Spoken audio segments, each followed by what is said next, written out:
Hey, the doorknob came off.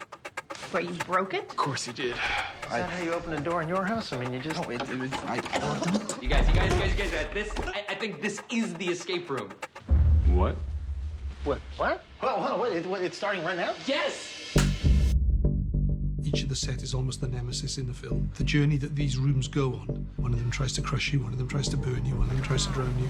It's an incredible journey, so it's a really exciting project. Sets are an incredible inspiration. Every time you walk into one of these spaces and you see the amount of work that went into them and the thought, and you just want to live up to that. You don't want the pre-production planning to suddenly fall short because your performance couldn't live up to it.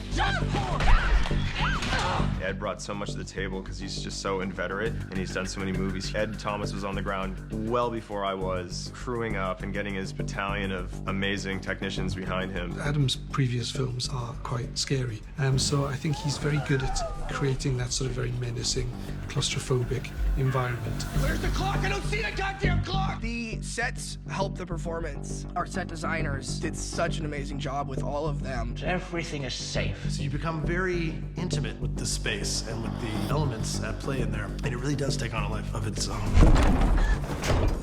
Whoa. Yeah, the sets are quite important players in the film. They've also got kind of characters to them. This is my room. And with each room comes another anxiety. 5 rooms, okay. So that means we just need to do that 4 more times.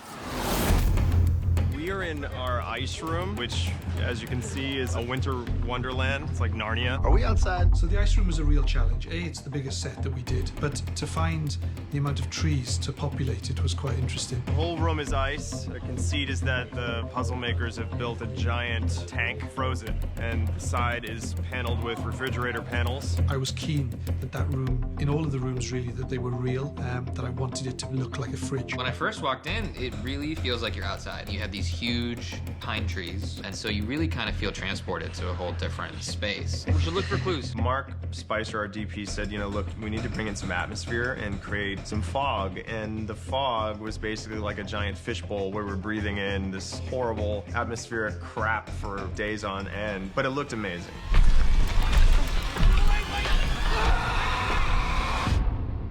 I feel like we're avoiding the inevitable conclusion here. I think one of the real triumphs of the film is the billiard room. At least it's warm in here. Because that sort of encompasses everything. Construction, set dressing, special effects, visual effects. And when you see that and you see the way that there's a bookcase that has 3 actors hanging on it, and it comes down rather abruptly to 2 different angles. It's a dive bar / billiards bar that's upside down. So it's actually one of my favorite rooms. I think the bar is the most amazing thing. The detail that our construction team and our art department went to make this room is absolutely insane. Sure. When we first see this room, we see it the right way up because we're doing a clever camera move that shows it the right way up and then spins it round to reveal that the cast are actually standing on the ceiling and everything's above them.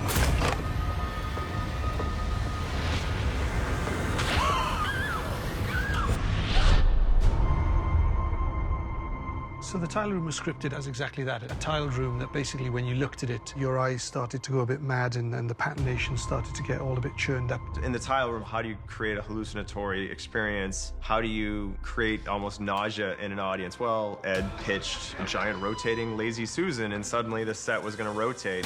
You're melting. You're melting. There's something about spinning around 360 for 3 days in a row. The tile room was very difficult as well with the strobes and the rotating floor. It all just became, very daunting. Our graphic artist, Lucy, came up with a fantastic patination of fingerprints, and then we designed the room to feel as if you're actually inside the puzzle box.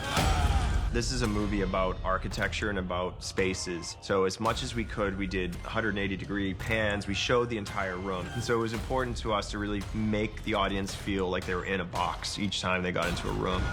To watch another person die. Yeah. You gotta calm down. Stop telling me to calm down!